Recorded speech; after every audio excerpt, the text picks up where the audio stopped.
AGS நண்பர்கள் எல்லாருக்கும் வணக்கம். இன்றைக்கி வந்து நம்ம என்ன பார்க்கலாம் பார்த்தீங்கன்னா, முகலாய பேரரசு. இது பார்த்தீங்கன்னா முகலாயர்கள் பற்றி மேக்ஸிமம் வந்து நமக்கு வந்து எக்ஸாம்ஸில் வந்து அடிக்கடி வந்து கேட்பாங்க. அதில் பார்த்தீங்கன்னா நம்ம ஸ்கூல் புக்கில் இருக்கிறத லைன் பை லைன் வந்து அழகாக வந்து இதில் வந்து கொடுத்துருக்கோம். சரிங்களா? இதை மட்டும் நீங்கள் பார்த்தாலே போதும். முகலாய பேரரசு வந்து எல்லாமே வந்து உங்களுக்கு சிம்பிளாக வந்து கவர் ஆயிரும். சரிங்களா?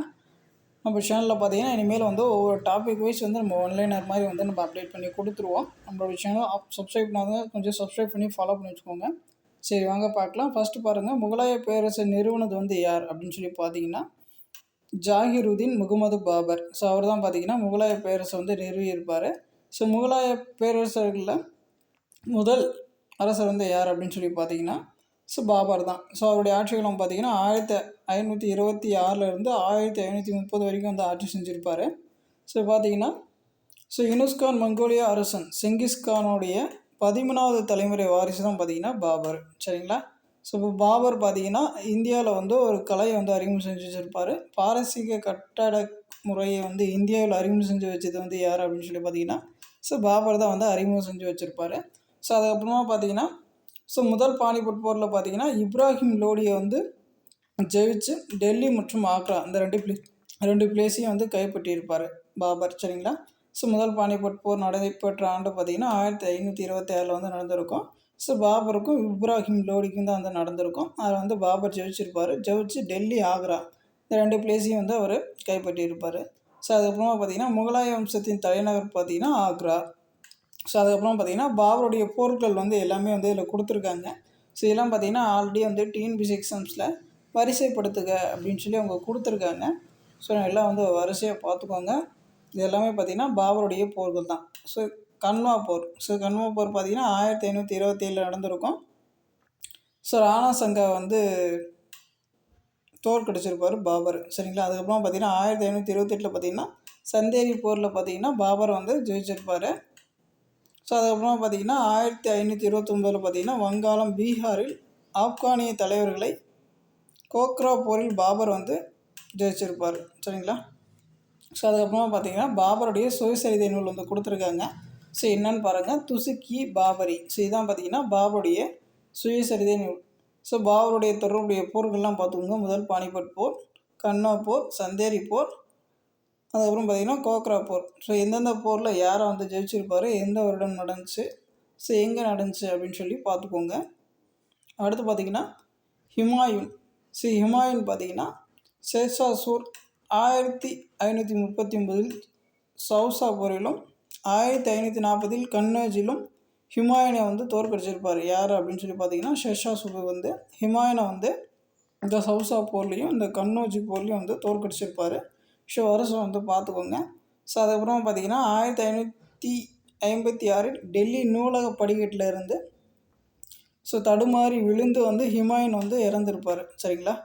டெல்லி நூலக படிக்கட்டில் தடுமாறி விழுந்து இறந்தவர் வந்து யார் அப்படின்னு சொல்லி கேட்டாங்கன்னா ஹுமாயூனை எப்போன்னு பார்த்துக்கோங்க, 1556. அதுக்கப்புறமா பார்த்திங்கன்னா டெல்லியில் ஹுமாயூனின் அரண்மனையை அழித்தவர் வந்து யார் அப்படின்னு சொல்லி கொடுத்துருக்காங்க பாருங்கள், ஷேர்ஷா. அவர் தான் பார்த்திங்கன்னா டெல்லியில் வந்து ஹுமாயூனுடைய அரண்மனையை வந்து அழிச்சிருப்பார் ஷேர்ஷா.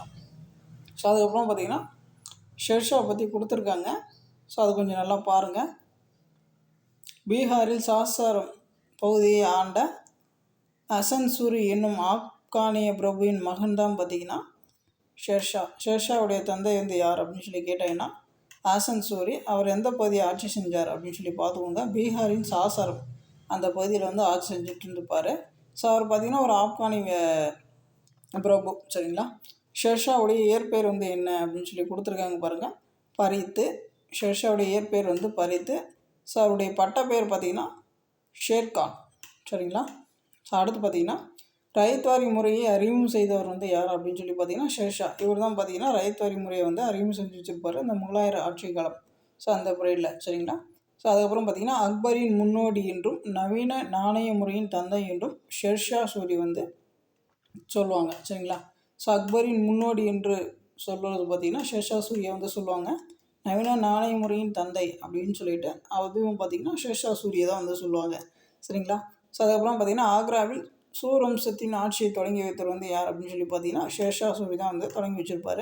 அதுக்கப்புறம் பார்த்திங்கன்னா டெல்லியில் புராண கிலாவை கட்டியது வந்து நம்ம ஷேர்ஷா சூரி தான் வந்து கட்டியிருப்பார். டெல்லியில் புராண கிலாவை கட்டினது வந்து ஷேர்ஷா சூரி.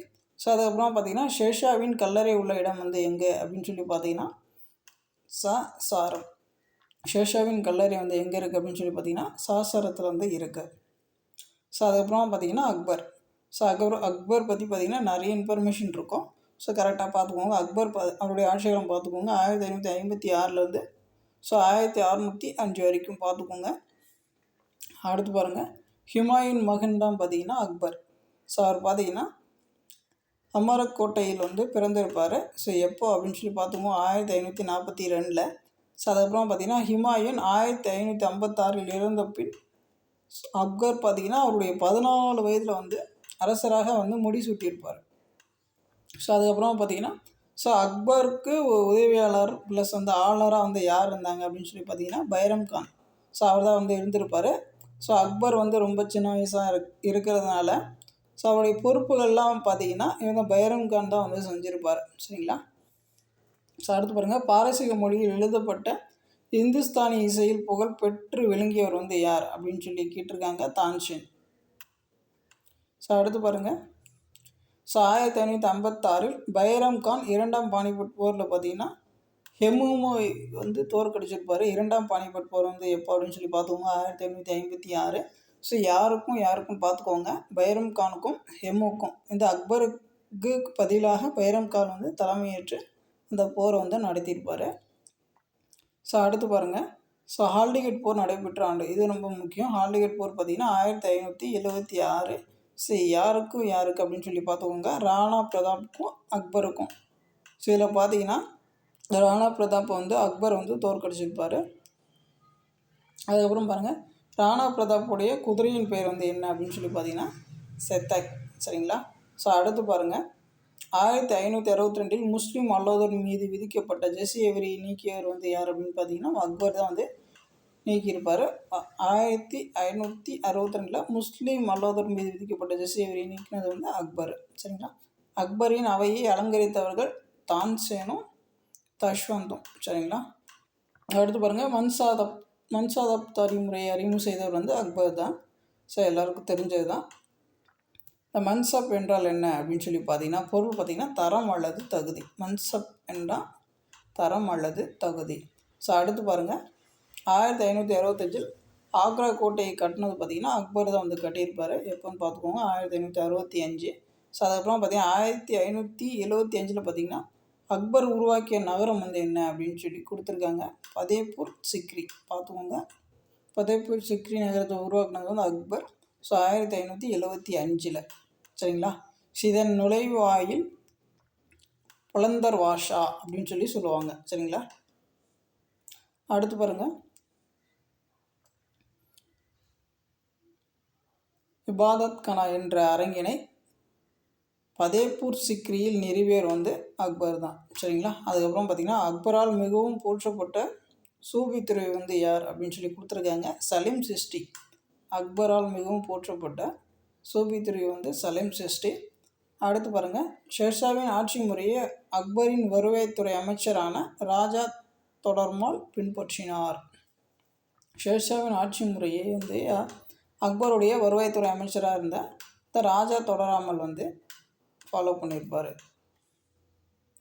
ஸோ அடுத்து பாருங்கள், ஸோ 1582 அக்பர் அனைத்து மதங்களில் உள்ள சிறந்த கொள்கைகளை ஒருங்கிணைத்து தீன் இலாகி தெய்வீக மதம் என்னும் ஒரே சமயத்தை உருவாக்க முயன்றார். சரிங்களா? ஸோ அனைத்து மதத்தில் இருக்க சிறந்த கொள்கையெல்லாம் வடிவமைச்சு இந்த தீன் இலாகி தெய்வீக மதம் அப்படின்னு சொல்லிட்டு ஒரு சமயத்தை வந்து அக்பர் வந்து உருவாக்கியிருப்பார். எப்போன்னு பார்த்துக்கோங்க 1582. ஸோ அடுத்து பாருங்கள், அபுல் பாசர் எழுதிய நூல் வந்து என்ன அப்படின்னு சொல்லி கொடுத்துருக்காங்க பாருங்கள், ஐனி அக்பரி அக்பர் நாமா. அடுத்து பாருங்கள், டெல்லியோடைய பழைய பேர் வந்து என்ன அப்படின்னு சொல்லி பார்த்தீங்கன்னா இந்திரபிரஸ்தம்.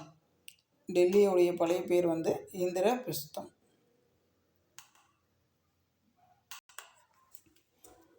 அடுத்து பார்த்திங்கன்னா ஜஹாங்கீர். நெக்ஸ்ட் அடுத்த ஆட்சியில் பார்த்திங்கன்னா ஜஹாங்கீர். அவருடைய காலம் பார்த்துக்கோங்க 1605 1627. சரிங்களா? ஜஹாங்கீரோடைய இயற்பெயர் வந்து என்ன அப்படின்னு சொல்லி பார்த்தீங்கன்னா சலீம். இப்போ ஜஹாங்கீர் அப்படின்னா வந்து என்ன பொருள் அப்படின்னு சொல்லி பார்த்தீங்கன்னா உலகை கைப்பற்றியவர் அப்படின்னு சொல்லிட்டு சொல்லுவாங்க. சரிங்களா? அதுக்கப்புறம் பார்த்தீங்கன்னா ஸோ ஓவியத்துக்கு முக்கியத்துவம் அளித்த முதல் முகலாய அரசர் வந்து யார் அப்படின்னு சொல்லி பார்த்தீங்கன்னா ஜஹாங்கீர் தான். சரிங்களா? ஓவியத்துக்கு வந்து நிறைய முக்கியத்துவம் வந்து கொடுத்துருப்பாரு. ஸோ அதுக்கப்புறமா பார்த்தீங்கன்னா மூத்த மகன் குஸ்ருக்கு கலகம் செய்ய உதவிய சீக்கிய தலைவர் குரு அர்ஜுன் சிங்கை வந்து தூக்கில் போட்டிருப்பாரு. சரிங்களா? ஸோ அதுக்கப்புறம் பார்த்தீங்கன்னா ஜஹாங்கீர் போர்ச்சுகீசியருக்கு பின்னர் ஆங்கிலேயர்களுக்கும் வணிக உரிமைகள் வந்து கொடுத்துருப்பாரு. ஸோ அதுக்கப்புறமா பார்த்தீங்கன்னா சிக்கந்தராவில் உள்ள அக்பரின் கல்லறையை கட்டிட பணிகளை நிறைவு செய்தவர் வந்து யார் அப்படின்னு சொல்லி பார்த்தீங்கன்னா ஜஹாங்கீர் தான். ஸோ அக்பருடைய கல்லறை வந்து சிக்கந்தராவில் இருக்க அவருடைய கட்டிட பணிகள் எல்லாத்தையும் வந்து நிறைவு செஞ்சது வந்து ஜஹாங்கீருடைய ஆட்சி காலத்தில் தான். ஸோ அதுக்கப்புறமா பார்த்தீங்கன்னா நீதி சங்கிலி மணிமுறை மற்றும் புகையிலையை வந்து அறிமுகம் செஞ்சு வச்சது பார்த்திங்கன்னா ஜஹாங்கீர் தான் வந்து அறிமுகம் செஞ்சு வச்சுருப்பாரு. ஸோ அதுக்கப்புறமா பார்த்திங்கன்னா உலகின் ஒளி என அழைக்கப்பட்டவர் பார்த்திங்கன்னா நூர்ஜஹான். ஸோ நூர்ஜஹான்னா வந்து என்ன பொருள் அப்படின்னு சொல்லி பார்த்தீங்கன்னா உலகின் ஒளி அப்படின்னு சொல்லிட்டு சொல்லுவாங்க. ஸோ அடுத்த ஆட்சியாளர் பார்த்திங்கன்னா ஷாஜகான். ஸோ ஷாஜகானுடைய ஆட்சிகாலம் பார்த்துக்கோங்க. ஸோ 1627 1658. ஷாஜகானுடைய இயற்பெயர் வந்து என்ன அப்படின்னு சொல்லி பார்த்தீங்கன்னா குர்ரம். சரிங்களா? ஜஹாங்கீரை தொடர்ந்து இளவரசர் குர்ரம் ஒரு அதிகார போராட்டத்திற்கு பின்னர் ஜஹாங்கீர் அரசராக ஆட்சி பொறுப்பேற்றார்.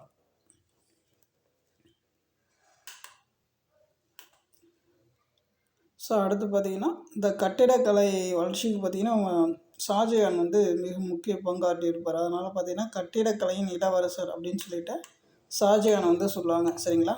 ஸோ இந்த மயிலாசனம் ஸோ யாருடைய ஆட்சி காலத்தில் வந்து உருவாக்கப்பட்டது அப்படின்னு சொல்லி பார்த்தீங்கன்னா ஷாஜகான் அவருடைய ஆட்சி காலத்தில் தான் வந்து உருவாக்கியிருப்பாங்க.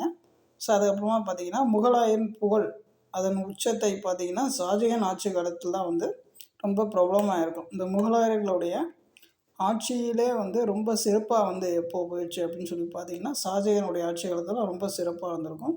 ஸோ அதுக்கப்புறமா பார்த்திங்கன்னா ஜப்தி என்னும் முறையை வந்து ஷாஜகான் ஆட்சியில் தான் பார்த்திங்கன்னா நீடித்தாங்க. சரிங்களா? நீட்டிக்கப்பட்டது அப்படின்னு சொல்லி கொடுத்துருக்காங்க. அதுக்கப்புறமா பார்த்திங்கன்னா ஷாஜகான் கட்டிய மசூதிகள்லாம் வந்து கொடுத்துருக்காங்க பாருங்கள். ஜும்மா மசூதி, முத்து மசூதி, தாஜ்மஹால் இந்த மூணுமே வந்து ரொம்ப முக்கியம். ரொம்ப ஃபேமஸானது பார்த்திங்கன்னா தாஜ்மஹால். ஸோ அதுக்கப்புறமா பார்த்திங்கன்னா இது ரொம்ப முக்கியம். ஸோ 1639 பார்த்திங்கன்னா டெல்லியில் இருக்க அந்த செங்கோட்டையை வந்து கட்டினதை வந்து ஷாஜகான் தான். அந்த செங்கோட்டைக்கு இன்னொரு பேர் பார்த்திங்கன்னா லால் குயிலா அப்படின்னு சொல்லி சொல்லுவாங்க. ஸோ அதுக்கப்புறமா பார்த்திங்கன்னா ஸோ 1739 பார்த்திங்கன்னா கோவினூர் வைரம் பதித்த மயிலாசனத்தை கொள்ளையடித்தவர் வந்து யார் அப்படின்னு சொல்லி பார்த்தீங்கன்னா நாதிர் ஷா. அவர் தான் வந்து கொள்ளையடிச்சிருப்பார். 1739 பார்த்திங்கன்னா கோவினூர் வைரம் பதித்த மயிலாசனத்தை கொள்ளையடித்தவர் வந்து நாதிர் ஷா. ஸோ அடுத்த ஆட்சியாளர் பார்த்திங்கன்னா அவுரங்கசீப். அவருடைய ஆட்சி காலம் பார்த்தோங்க 1658 ஸோ 1707 வரைக்கும். சரிங்களா? அடுத்து பார்த்திங்கன்னா உலகை கைப்பற்றியவர் என பொருள்படும் ஆலம்கீர் பட்டம் சூட்டி கொண்டவர் வந்து அவுரங்கசீப். அவுரங்கசீப்னா வந்து என்ன பொருள் அப்படின்னு சொல்லி பார்த்தீங்கன்னா உலகை கைப்பற்றியவர். ஸோ அவர் பார்த்திங்கன்னா ஆலம்கீர் அந்த பட்டத்தை வந்து சூட்டியிருப்பார். முகலாய அரசரில் பார்த்திங்கன்னா கடைசி அரசர் வந்து இந்த அவுரங்கசீப் தான். ஸோ அதுக்கப்புறமா பார்த்திங்கன்னா ஸோ 1679 பார்த்திங்கன்னா இந்துக்களின் மீது மீண்டும் ஜெஸ்ஸியா வரியை வந்து இவர் விதிச்சிருப்பார். சரிங்களா? இந்துக்களின் மீது ஜெஸ்ஸியா வரியை விதித்தது வந்து அவுரங்கசீப் எப்போ அப்படின்னு சொல்லி பார்த்தோம்னா 1679. ஸோ முகலாயர்களின் கடைசி வலிமை வாய்ந்த பேரரசர் வந்து அவுரங்கசீப் தான். ஸோ அதுக்கப்புறமா பார்த்திங்கன்னா முகலாய கடைசி மன்னர் வந்து யார் அப்படின்னு சொல்லி பார்த்தீங்கன்னா 2ஆம் பகதூர் ஷா. அவர் தான் பார்த்திங்கன்னா முகலாயன் ஆட்சி காலத்துடைய கடைசி மன்னர். சரிங்களா? ஸோ அதுக்கப்புறமா பார்த்திங்கன்னா பிபிகா மக்பாரா என்னும் கல்லறையை கட்டினது வந்து யார் அப்படின்னு சொல்லி கொடுத்துருக்காங்க. ஆஜம் ஷா அவர் தான் வந்து கட்டியிருப்பார். ஸோ அதுக்கப்புறமா பார்த்திங்கன்னா ஸோ முகலாயர்களின் நிர்வாக அமைப்பு வந்து கொடுத்துருக்காங்க. சிம்பிளாக இருக்குது, அது மட்டும் கொஞ்சம் பார்த்துக்கோங்க. முகலாயர் காலத்தில் இருந்த இராணுவ அமைச்சர் பார்த்திங்கன்னா மீர்பாக்ஷி அப்படின்னு சொல்லி சொல்லுவாங்க. அதுக்கப்புறம் பார்த்திங்கன்னா முகலாயர் அரண்மனை நிர்வாகத்தை கவனித்து கொண்டவர் பார்த்திங்கன்னா மீர் சாமான் அப்படின்னு சொல்லிட்டு சொல்லுவாங்க. ஸோ அதுக்கப்புறமா பார்த்திங்கன்னா முகலாயர் காலத்தில் தலைமை நீதிபதியை வந்து குவாஜி அப்படின்னு சொல்லிட்டு சொல்லுவாங்க. ஸோ அதுக்கப்புறமா பார்த்திங்கன்னா மாவட்ட அளவிலான வரி வசூல் செய்யும் அதிகாரியை பார்த்திங்கன்னா அமில் குஜார் அப்படின்னு சொல்லிட்டு சொல்லுவாங்க. சரிங்களா? அதுக்கப்புறமா பார்த்திங்கன்னா முக்கிய கோட்டைகள் முகலாயர் காலத்தில் இந்த கட்டப்பட்ட முக்கியமான கோட்டைகள்லாம் கொடுத்துருக்காங்க பாருங்கள். ஸோ ஆக்ரா கோட்டை, சித்தூர் கோட்டை, குவாலியர் கோட்டை, டெல்லி கோட்டை, ஸோ அதுக்கப்புறமா பார்த்திங்கன்னா செங்கோட்டை. ஸோ அவ்வளோதான். முகலாயர் பற்றி ஓரளவுக்கு வந்து சிம்பிளாக வந்து எல்லாமே வந்து இப்போ கொடுத்தாச்சு. உங்களுக்கு வேறு ஏதாச்சும் டவுட் இருந்துச்சுன்னா நீங்கள் வந்து கமெண்ட் பண்ணுங்கள். இந்த வீடியோ எப்படி இருந்துச்சு அப்படின்னு சொல்லிவிட்டு அதையும் வந்து கமெண்ட் பண்ணுங்கள். ஃப்ரெண்ட்ஸ்க்கு வந்து ஷேர் பண்ணுங்கள். நம்மளோட சேனல் சப்ஸ்கிரைப் பண்ணால் தான் கொஞ்சம் சப்ஸ்கிரைப் பண்ணி ஃபாலோ பண்ணி வச்சுக்கோங்க. தேங்க்யூ.